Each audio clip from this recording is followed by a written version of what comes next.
breaking my fast after a training kaninang umaga. Now, OPD consultation sa HQC, breaking my fast. Imagine, eat real foods. Fresh na fresh.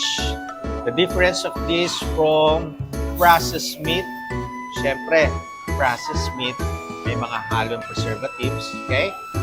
Tingnan nyo naman yan. Wow!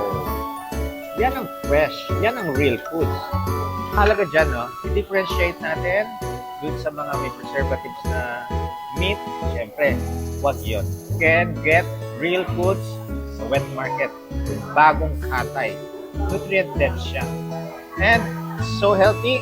Ang malaga, walang carbohydrates. Huwag niyong dadagdagan ng carbohydrates. Yung kakainin nyo, nutrient dense food. Adapt